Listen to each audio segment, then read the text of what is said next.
Selamat tahun baru, kita baru masuk hari keempat di tahun 2026. 4 hari yang lalu kita merayakan tahun baru, ada yang main kembang api, ada yang makan sama keluarga. Tapi saya baru sadar bahwa ternyata saudara nanti perayaan tahun baru itu akan mengikuti musim hidup. Kenapa? Saya ada di musim di mana saya dan istri memilih rebahan di kamar dibanding harus nonton kembang api. Kenapa? Capek ngasuh 3 anak sudah 2 minggu di rumah. Nah, nikmatilah setiap seasonnya. Kalau saudara masih senang dengan main kembang api, lihat, kumpul sama teman-teman, sama keluarga, nikmatilah karena setiap musim akan punya kenikmatannya masing-masing. Nah, satu hal yang juga jadi ciri khas dari tahun baru selain perayaannya adalah goal of the year. Resolusi. Ada yang udah mulai bikin resolusi? Tuh, udah ada yang mulai. Waktu tahun baru saya sama istri rebahan, lalu apa yang kami lakukan? Kami menunggu detik-detik perubahan tahun. Kenapa? Karena kami menunggu tanggal kembar pertama di tahun ini. Yang artinya diskonnya biasanya lebih gede dibanding yang lain. Kenapa? Disitulah resolusi dimulai, resolusi kami mau hidup sehat. Makanya yang pertama kami check out adalah barbel. Semoga bisa lebih sehat ya. Saya pikir minimal itu bisa jadi pajangan waktu orang ke rumah, wah ada barbelnya, minimal image saya lebih bagus.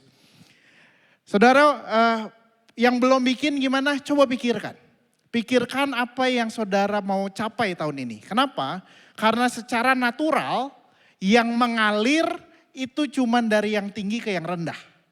Betul? Kita belajar fisika dan gravitasi di mana mengalir itu dari tinggi ke rendah.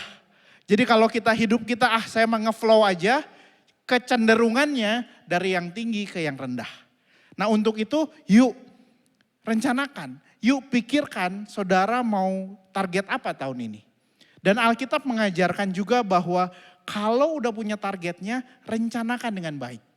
Rancangan terlaksana oleh pertimbangan. Sebab itu berperanglah dengan siasat. Alkitab gak pernah ajar kita untuk berdoa, tutup pintu dan tidurlah maka tujuanmu akan tercapai. Enggak. Alkitab mendorong perencanaan yang matang, bukan hidup yang impulsif. Alkitab tidak memandang perencanaan sebagai ketidakpercayaan sama Tuhan. Tapi perencanaan adalah bagian dari hikmat yang Tuhan udah kasih sama kita. Makanya yuk bikin rencana, bikin target lalu rencana. Kalau ada yang rencana mau nikah, mulailah nabung dari sekarang. Kalau ada rencana mau pacaran lebih serius, nanti saudara di akhir mulailah daftar true love gitu ya. Jadi yuk punyain target lalu rencanakan. Nah tapi masalahnya di wishlist kita nanti saudara boleh di rumah setelah saudara tulis apa target tahun ini, saudara boleh lihat. Semuanya tentang apa? Oh saya pengen tabungan saya lebih banyak. Saya pengen karir saya lebih maju, saya pengen mobil saya nambah lagi. Kalau wishlistnya semua tentang itu, jangan-jangan memang itu yang terpenting buat kita sebenarnya. Diakui atau tidak, wishlist kita akan menggambarkan apa yang terpenting dalam hidup kita. Dan banyak juga, kita juga kadang-kadang minta sesuatu yang kita nggak ngerti, yang kita nggak tahu.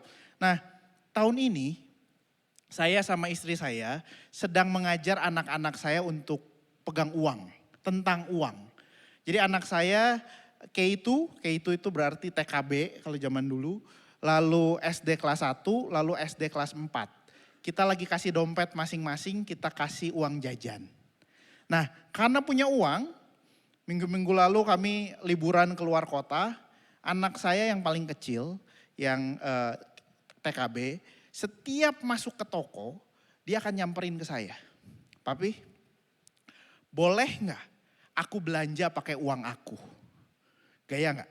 Kenapa? Karena kalau pakai uang papihnya jawabannya pasti tidak. Jadi dia, papi boleh gak aku belanja pakai uang aku? Terus saya nanya, mau belanja apa? Lihat dulu barangnya. Anak saya bilang gini, gak tahu. Tapi mau belanja aja. Pengen belanja aja dulu. Kalau boleh barangnya baru saya cari. Betul? Kadang-kadang kita juga minta sesuatu yang kita nggak tahu sama Tuhan. Tuhan, boleh nggak saya punya mobil baru? Tuhan bilang gini, buat apa? Nggak tahu, kayaknya asik aja. Boleh nggak saya punya pindah tempat kerjaan? Kenapa? Nggak tahu, pokoknya kayaknya lebih oke di sana aja. Saudara, hari ini kita akan bahas tentang keinginan. Punya keinginan itu baik, tapi kita akan belajar bahwa keinginan ternyata tidak sesimpel pikiran atau tidak sesimpel itu. Kenapa? Karena kalau kita lihat cara kerja dari hidup kita, maka waktu hati menginginkan sesuatu, maka kehendak mulai memilih hal itu. Waktu kehendak memilih, pikiran membenarkan. Tubuh bertindak. Dan rasanya enak. Betul? Kemarin-kemarin waktu kita iseng berapa minggu lalu, saya scroll, makanya scroll terutama scroll marketplace adalah saudara sedang menjatuhkan diri ke dalam berbagai-bagai pencobaan. Selalu ingat itu. Tapi saya selalu jatuh ke tempat yang sama. Kenapa? Scroll, saya tuh punya hobi. Hobi saya nyusun Lego, saudara, main Lego.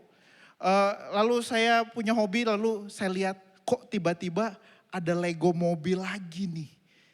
Yang bagus, yang saya belum punya. Terus saya mulai ngomong sama istri saya. Anggap harganya 10.000 gitu ya.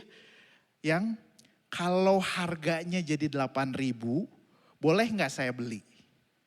Kok harus izin? Iya, karena saya adalah suami yang menghargai istri. Bukan takut ya. Tolong garis bawahin, menghargai. Terus istri saya bilang gini, ya udah, toh kan sekarang belum diskon segitunya. Tapi kan jalan Tuhan mah beda ya. Tuhan mah memang baik, betul? Waktu 1.1 harganya bukan lagi jadi 8.000, 7.500. Saya bilang gini, ini mah udah jalan Tuhan. Waktu hati saya suka, kehendak saya pilih yang ini, gak bisa yang lain, harus yang ini. Lalu pikiran saya mulai justifies. Justifies-nya apa? Kapan lagi harganya segini? Gak pernah lagi. Betul? Dan kalau saya beli, saya akan punya waktu quality time sama anak saya, bikin bersama. Wah, betapa mulianya seorang Kristian ini. Oh nanti, dan waktu saya lihat di lemari pajangan saya masih ada 1 slot kosong. Yang kayaknya memanggil-manggil, isi saya. Kayaknya kalau itu diisi akan lengkap semuanya. Semua pembenaran itu akan mulai masuk. Dan waktu itu lengkap semua, badan saya memencet check out. Makanya barang-barang yang saudara lihat setiap hari di marketplace, niscaya dalam 1 bulan akan ada di depan lemari saudara. Kenapa? Karena semakin kita lihat, pikiran kita semakin justifies. Dan itu akan semakin mendorong kita melakukan. Dan yang pada akhirnya it feels good. Enak punya barang itu. Gak cuman barang, enak ya punya pacar yang kayak begini. Enak punya uang sekian, enak punya banyak hal itu. Nah yang jadi masalah adalah waktu feels good ini menggantikan kebahagiaan yang dari Tuhan. Kita pikir gini, sama Tuhan udah biasa aja. Ini lebih happy, kalau punya mainan ini lebih happy. Kalau punya handphone terbaru lebih happy. Kalau punya ini lebih happy, itu lebih happy. Nah ini akan jadi jebakan buat hidup kita. Kenapa banyak orang Kristen gak kemana-mana? Karena mereka menggantikan Tuhan dengan barang yang bisa dianggap kasih kebahagiaan. Yeremia 2 ayat 11-13. Saya mau undang kita semua untuk baca sama-sama, boleh ya? 3, 2, 1. Pernahkah suatu bangsa, meskipun itu sebenarnya bukan Allah, tetapi umatku menukarkan kemuliaannya dengan apa yang tidak berguna. Sebab 2 kali umatku berbuat jahat. Mereka meninggalkan aku, sumber air yang hidup, untuk menggali kolam bagi mereka sendiri. Ya ini kolam yang bocor, yang tidak dapat menahan air. Tuhan mau bilang gini, hey umatku kita semua cenderung buat menukarkan dia air yang hidup, kebahagiaan yang sejati, yang gak bisa habis, yang memenuhi hati kita dengan apa? Kolam yang bocor. Kalau bocor airnya habis gak? Kalau habis harus diapain? Gali lagi. Makanya nyari kebahagiaannya apa? Lagi. Punya istri satu nggak happy, apa yang terjadi? 2. Selingkuh lagi, 3 nggak cukup, 4 terus. Kenapa? Karena memang nggak happy. Yang jadi masalah bukan cara, tapi bukan orangnya saja yang bermasalah, tapi gini, yang jadi masalah akarnya adalah bagaimana kita mencari kebahagiaan itu. Di mana kita menetapkan kebahagiaan itu. Ini adalah quote dari di dunia bisnis, biasanya udah lumayan terkenal. How much money is enough? Berapa uang yang cukup? Jawabannya a little bit more. Waktu uangnya nambah, a little bit more. Pernah cukup nggak? Nggak. Kenapa? Kolamnya bocor. Nah, saudara, waktu kita menempatkan sesuatu sebagai sumber kebahagiaan, maka nanti kita akan terus muter. Boleh di next? Kita akan terus diminta lebih, sampai akhirnya gini, nggak bisa keluar dari situ. Nggak bisa tuh kalau nggak belanja dalam sebulan. Nggak bisa tuh kalau nggak healing dalam 6 bulan. Nggak bisa tuh kalau nggak punya handphone yang paling terbaru. Kenapa? Ada yang aneh, ada yang kosong. Rasanya saya nggak seberharga itu. Kalau bukan orang yang jadi orang paling pinter di ruangan, kayaknya gini, saya nggak guna ya. Kalau bukan jadi narasumber utama, rasanya kamu nggak berarti. Nah, setiap orang punya masing-masing. Ini yang kita sebut dengan berhala. Nah, hari ini kita akan bicara tentang berhala di balik keinginan. Karena ternyata keinginan kita gak sesimpel keinginan. Ada berhala yang mendrive keinginan itu keluar. Nah, saya mau landasi dulu gini, berhala gak selalu hal yang buruk. Berhala itu bisa jadi hal yang baik, seperti menyenangkan keluarga, baik apa buruk? Baik. Punya uang banyak, punya uang tuh netral. Tapi kalau kita menempatkan uang sebagai sumber kebahagiaan, itu jadi berhala. Waktu keluargamu, pasanganmu jadi sesuatu yang paling utama, maka itu jadi berhala. Prestasi, hobi, semua ini bisa jadi berhala. Nah, berhala adalah segala sesuatu yang lebih penting daripada Allah. Segala sesuatu yang menyerap hati dan pikiran kita lebih dari Tuhan. Apapun yang kita cari untuk memberikan apa yang seharusnya Allah berikan. Harusnya kebahagiaan kita datang dari siapa? Tuhan. Waktu kita ganti kebahagiaan itu datang dari hobi, maka hobimu jadi berhalamu. Waktu kita ganti nilai diri kita harusnya datang dari Tuhan. Waktu kita ganti nilai diri datang dari apa? Prestasi anak. Maka anak jadi berhalamu. Waktu kita ganti nilai diri kita dari apa? Baju. Maka baju jadi berhalamu. Semua yang menggantikan Tuhan, itulah sebenarnya berhala kita. Gimana taunya? Ciri-ciri berhala adalah saya rela melanggar kehendak Tuhan demi mendapatkan atau mempertahankannya.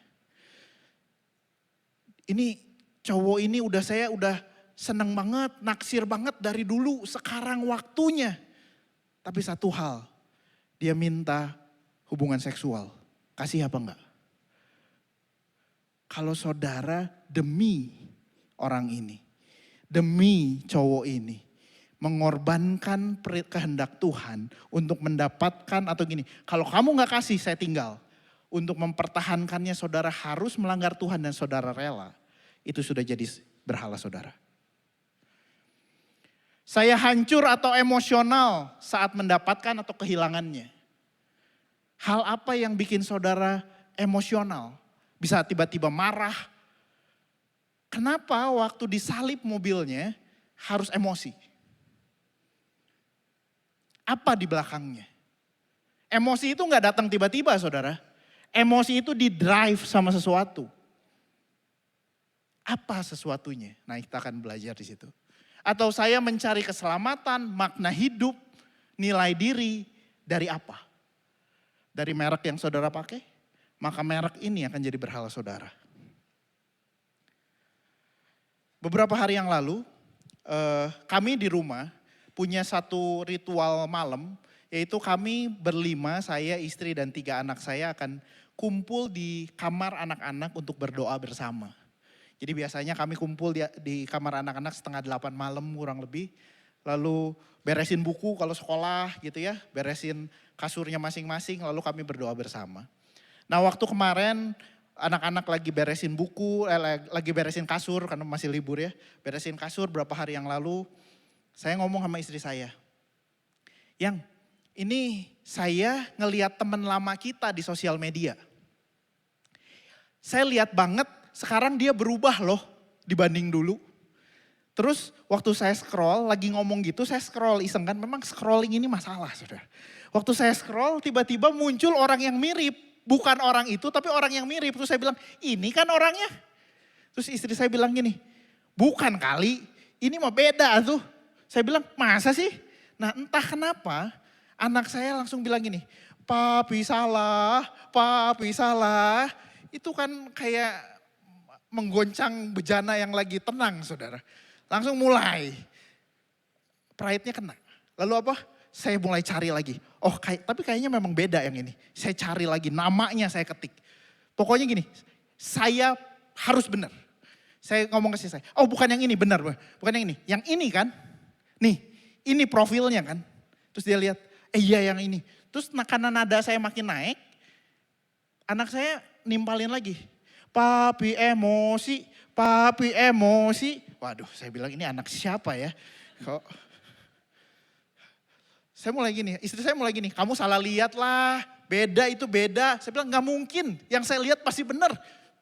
Anak saya terus, papi emosi. Saya bilang, diam, gak usah ikut campur. Kena kan? Anak yang kedua ya, karena saya di kebaktian 1 dan 2 saya gak nyebutin namanya. Anak saya yang pertama komplain. Papi semua orang bilang itu aku dituduh sama papi. Enggak, ini anak saya yang kedua, Oliver. Saya bilang, diam. Jangan ikut-ikutan. Anak digituin gimana? Naik ke kasur sambil komat kamit. Tiduran. Pertanyaannya gini. Kenapa sih harus semarah itu? Yang saya memang lihat betul kok orangnya teman saya. Tapi kenapa saya harus menunjukkan kalau yang saya lihat itu benar? Kenapa harus sambil marah-marah sih? Tahukah saudara? Di balik emosi kita menunjukkan gini, ada keinginan untuk terlihat paling benar di rumah. Keinginan untuk terlihat paling pinter di rumah. Jadi emosi tidak berjalan sendiri. Emosi punya aktor di belakangnya. Nah, Tim Keller mengatakan bahwa emosi kita, kemarahan kita adalah cinta yang bergerak ketika seseorang atau sesuatu yang Anda cintai terancam. Waktu kita nyetiran, kenapa emosi? Sebenarnya gini, ada sesuatu yang terancam. Kenapa pride kamu? Kamu merasa harusnya dihargai sama orang. Waktu di kasus saya, apa yang terancam? Saya merasa benar. Waktu saya merasa yang benar ini terancam, maka emosinya langsung nge-spike. Diam kamu. Pertanyaannya apa yang bikin kita emosi? Apa yang bikin kita marah? Karena di baliknya ada keinginan. Di balik keinginan ada berhala. Ingin dilihat paling pintar kah? Ingin dilihat paling hebat kah? Ingin dilihat paling keren kah? Tim Keller membagi berhala jadi 4 bagian, jadi 4 jenis berhala. Yang pertama adalah power. Berhala power bilang gini, aku bernilai jika aku paling sukses, paling benar, paling kuat, paling berpengaruh, paling tinggi dari yang lain. Kalau saya nggak jadi yang paling benar, maka saya merasa tidak berarti. Saya merasa jadi sampah. Bukankah ini yang saya rasakan waktu istri saya bilang ini, kamu masalah. Pasti salah lihat, kamu mau ceroboh. Yang kamu lihat pasti orang lain. Bukankah pride ini yang tersinggung? Dan waktu ini yang tersinggung membuat saya harus menang. Karena saya harus menang, saya bilang ini, diam, saya harus menang. Sulit mengaku salah. Saudara waktu baca ini jangan ingat orang lain ya. Oh pacar saya begini nih, papa saya begini nih. Jangan. Firman ini untuk apa? Introspeksi kita ke dalam. Marah saat direndahkan. Bukankah ini yang saya lakukan? Merasa aman hanya jika di atas. Saya takut kelihatan salah. Saya takut gagal. Saya takut kehilangan posisi. Identitas saya ada di mana? Status, superiority, keberhasilan. Dan waktu ini terjadi, orang di sekitar saya akan merasa dimanfaatkan, hanya jadi alat, tidak dimanusiakan. Setelah saya marah sama anak saya, lalu kita doa bareng tetap. Lalu tidur, saya keluar kamar, saya cuma duduk dan mikir. Kenapa ya? Harus marah. Kenapa gak bisa baik-baik? Iya ya yang tadi salah.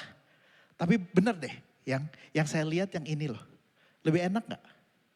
Kenapa harus sampai marah sih?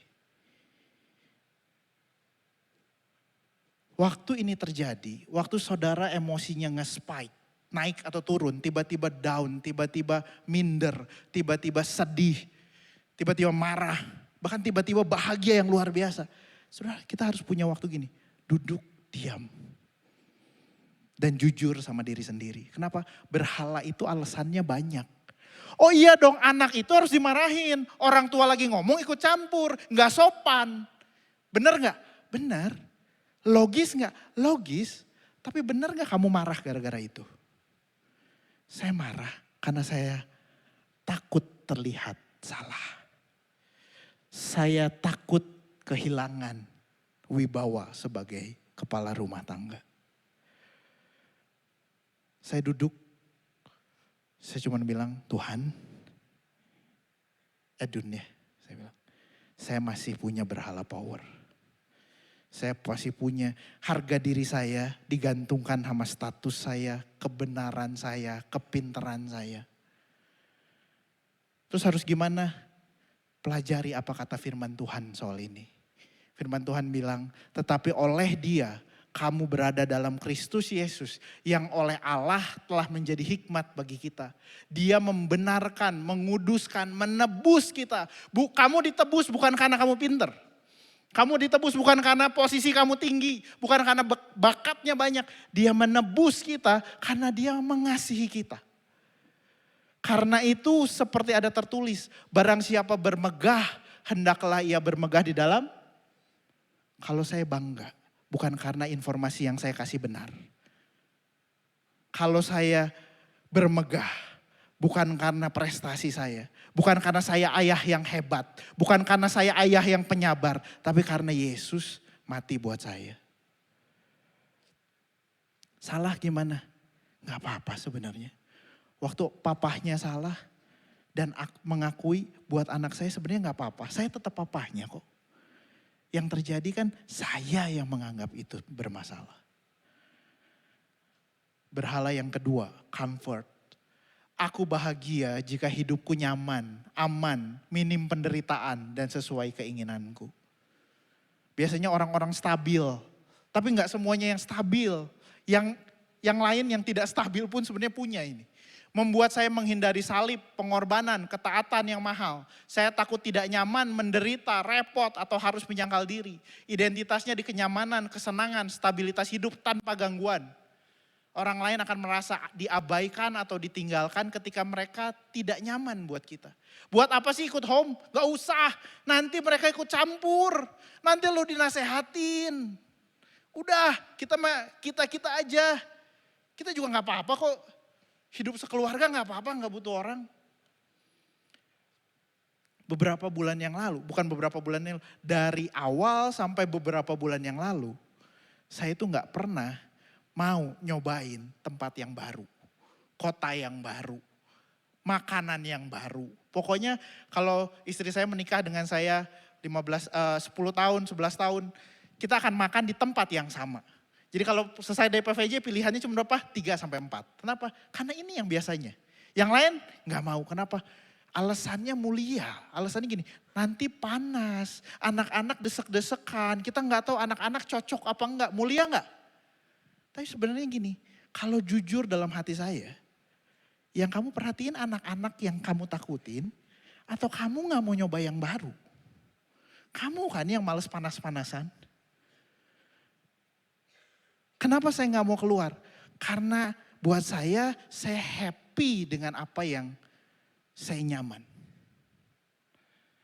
Kami kemarin di waktu Natal kami keluar kota sama-sama ke Jawa Tengah gitu ya. Salah satu makanannya kan soto ya saudara, hampir tiap hari saya makan soto gitu ya. Pokoknya kita ada tagline-nya kita nyari soto dan tempe terenak yang ada di Jawa gitu. Saya cobain suatu kali kami mau makan soto. Terus saya lihat gini, parkirannya sudah full. Jadi jalan tuh sotonya masuk gang. Ini parkiran sebelumnya waktu belok ke jalan dia di depan dan setelahnya tuh parkiran sudah full. Kalau dulu, kalau itu terjadi 6 bulan yang lalu saya akan bilang sama istri saya, skip, ganti. Cari yang parkirnya gede. Syarat utama restoran yang saya akan datangin adalah parkir. Daripada saya makan mikirin mobil. Kebayang gak? Sebenarnya dalam hati saya, mobil saya lebih berharga dibanding keluarga saya. Tapi pertanyaannya gini, itu baru keluar waktu kita duduk diam dan jujur sama diri sendiri. Kenapa kamu tinggal dalam kenyamananmu? Waktu kita lihat Yesus, bahkan Yesus untuk menebus kita, dia kosongkan dirinya. Dia mengambil rupa seorang hamba dan taat sampai mati supaya kita yang tidak layak ditebus dan diterima sama Bapa. Matius 11 ayat 28 sampai 30. Marilah kepadaku semua yang letih lesu dan berbeban berat, aku akan memberi kelegaan padamu. Pikulah kuk yang kupasang dan belajarlah padaku. Karena aku lemah lembut dan rendah hati dan jiwamu akan mendapatkan ketenangan. Sebab kuk yang kupasang itu enak dan bebanku ringan. Yesus gak bilang gini, datang sama aku ya. Kalau kamu datang sama saya, kamu mau udah tinggal diem, happy-happy, santai-santai, semua akan aku berikan. Gitu gak kata Yesus? Enggak, Yesus bilang apa? Datanglah padaku, pakailah kuk yang kupasang. Dan kita akan berjalan bersama keluar dari zona nyaman. Yesus mau bilang gini, buat kebahagiaan sejati bukan ada di zona nyaman kamu. Kebahagiaan sejati ada bersama Yesus. Hidup bersama Yesus harusnya kasih kebahagiaan sejati. Walaupun kondisinya gak seperti yang kita harapkan, gak seperti yang kita bayangkan, kamu tetap happy dan kamu tetap damai sejahtera. Karena janji Yesus, damai sejahteraku kuberikan padamu. Bukan tinggal di zona nyaman kamu akan happy. Enggak. Berhala yang ketiga, kontrol. Aku aman jika aku memegang kendali, jika hidup berjalan sesuai rencana saya. Biasanya orang-orang yang punya berhala kontrol akan apa? Overthinking cirinya. Kenapa overthinking? Karena coba kendaliin semua hal. Termasuk mengendalikan masa depan. Pokoknya semua harus dikontrol. Kalau enggak, chaos. Kalau enggak bisa tidur. Kenapa? Tuhan Yesus bilang gini, enggak. Kamu memang manusia tidak pernah diciptakan untuk menjadi pengontrol segala sesuatu. Siapa yang kontrol? Tuhan. Waktu kita kontrol, mau coba kontrol segala sesuatu, sebenarnya poinnya apa? Kamu enggak percaya rencana Tuhan lebih bagus dari rencana kamu toh? Hey, Yesus bilang, kamu punya Bapa yang baik. Punya Bapa yang baik bagus gak? Bagus. Kenapa? Bapa yang baik, dia akan memikirkan apa yang diperlukan sama anaknya. Tapi punya Bapa yang baik aja gak cukup. Kita punya Bapa yang baik sekaligus Allah yang berdaulat. Bapa yang baik punya kita itu, kalau ngomong A, pasti A. Papa kita di dunia, ya nanti kita liburan ya. Ternyata waktu hari libur tiba dia harus kerja karena ada meeting urgent. Bisa gak? Bisa. Bapak di surga bilang ini, nanti kita liburan ya. Pasti kejadian gak? Pasti kejadian. Kenapa? Karena dia berdaulat. Pertanyaannya gini, percaya gak? Makanya berhala kontrol adalah berhala bahwa saya nggak percaya Tuhan, saya lebih percaya rencana saya dan kontrol saya. Saya punya itu, punya banget. Beberapa hal, satu hal yang masih jadi masalah di rumah tangga kami adalah soal apa? Waktu.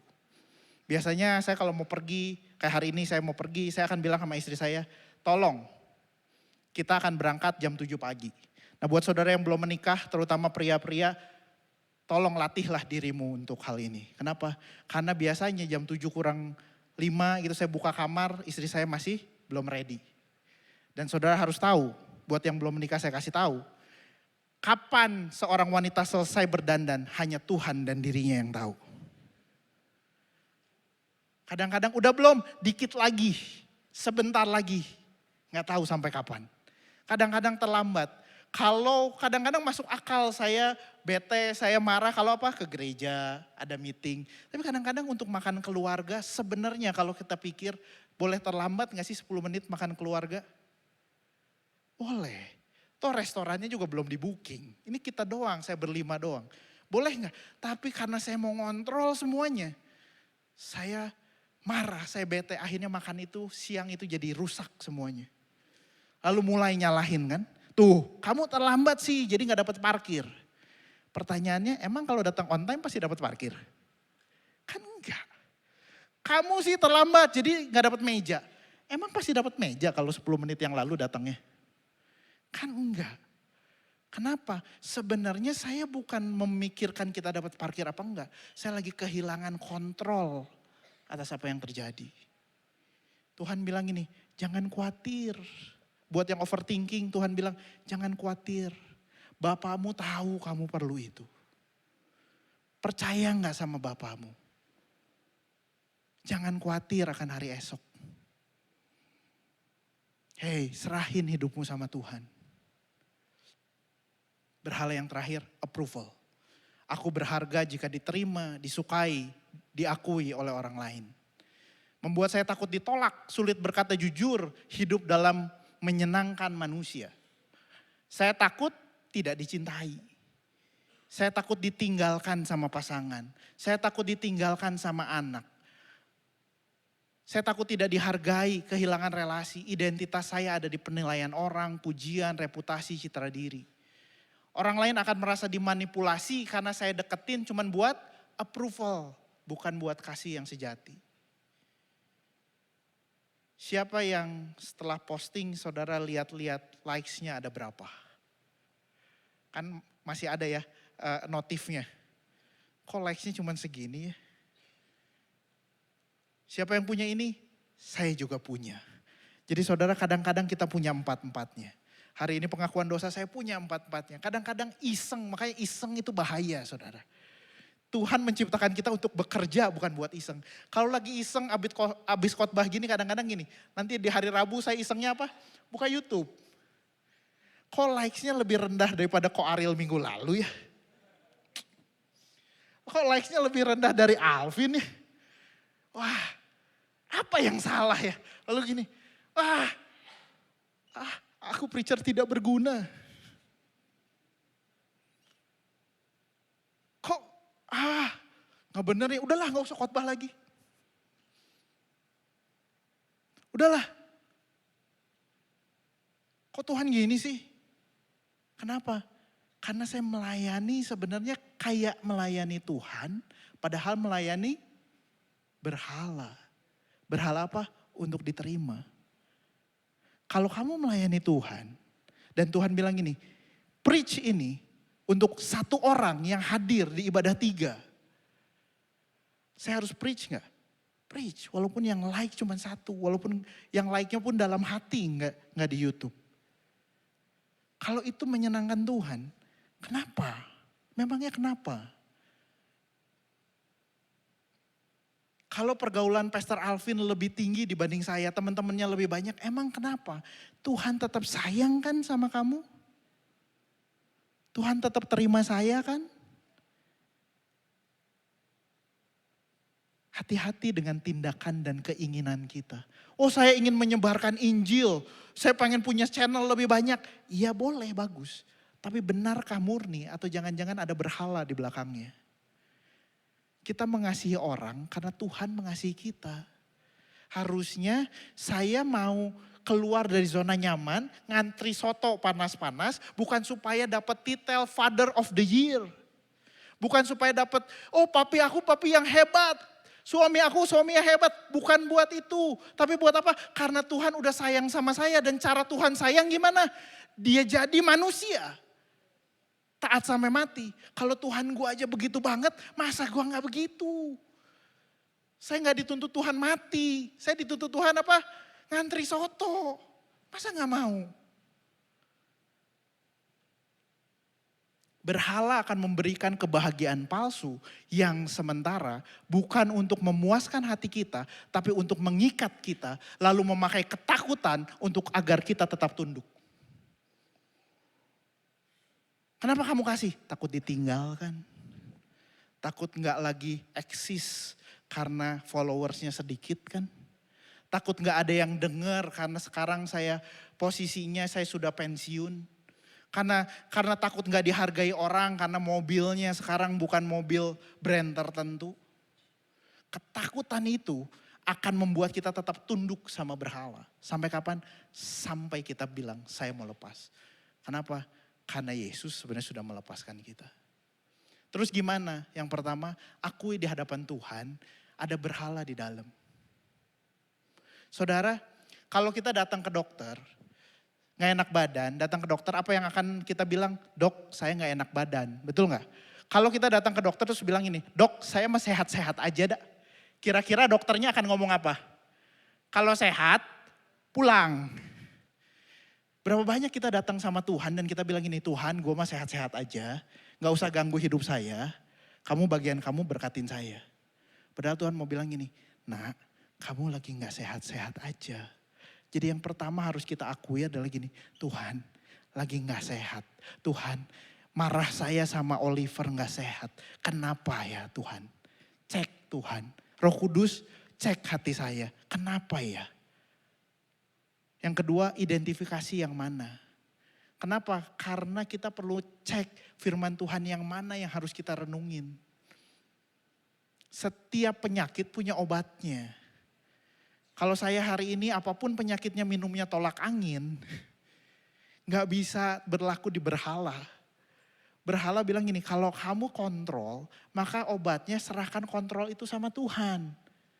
Kalau kamu pengakuan, kamu harus sadar kamu ditebus bukan karena prestasimu. Lalu apa? Renungkan, khotbahkan itu terus berulang-ulang. Khotbah paling penting yang saudara harus dengar, bukan khotbah dari pendeta. Bukan khotbah dari mimbar. Khotbah paling penting yang harus kita dengar berulang-ulang adalah khotbah dari diri sendiri tentang kebenaran yang menyingkapkan berhala kita. Chris, kamu berharga loh. Kalau saudara ikutin, saya punya 4-4-nya. Terus gimana? Simple, begitu ada yang muncul, beresin. Begitu ada yang muncul, beresin. Nanti akan muncul lagi dalam bentuk yang lain. Berhala ini persisten saudara. Dia tidak menyerah sama kita. Dia terus cari cara supaya masuk. Masuk dengan cara yang lain, bentuk yang lain. Apa yang kita lakukan? Kita pun harus tetap persisten. Waktu mulai lagi nih, saya marah-marah gak jelas lagi. Emosi gak kekontrol. Saya harus duduk diam dan cek. Tuhan kenapa ya? Kalau dia nyalip saya, emang kenapa? Kalau dia nyalip saya, kalau dia pepet saya, emang saya bukan lagi anak Tuhan? Oh gak bisa kata Tuhan, anak saya tidak boleh disalip orang. Kan enggak. Apakah berharganya turun? Enggak. Darah Yesus tetap sama buat saudara dan saya. Kenapa saudara marah? Kenapa saya marah? Kenapa saya hancur? Kenapa saya sedih? Cek. Belajar cek. Belajar punya kebiasaan duduk diam. Cek dengan firman Tuhan. Kenapa? Karena semua berhala itu cuman akan mengikat saudara. Cuman akan memberikan kebahagiaan palsu yang akhirnya menaklukkan saudara di bawah kakinya. Dia gak kasih kebahagiaan yang asli. Padahal Yesus datang untuk bilang gini, aku mati supaya kamu merdeka, semerdeka-merdekanya. Supaya kamu gak perlu lagi ada di bawah kuk perhambaan berhala-berhala.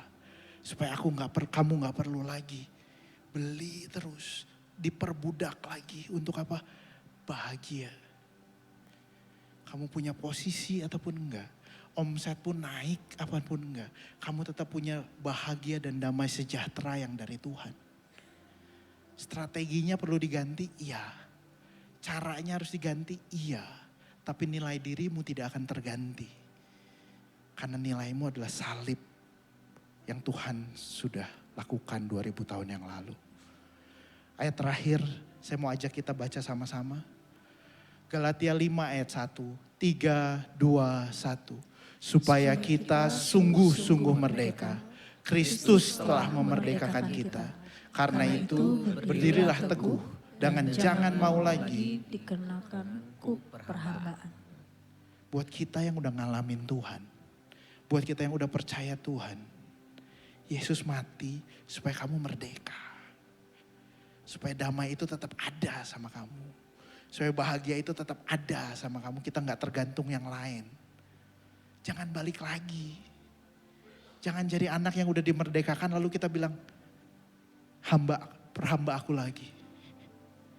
Berapa banyak kita anak yang sudah merdeka dan bilang, aku gak bahagia, perhamba aku lagi. Yuk hari ini, jangan mau diperhamba lagi sama berhala-berhala.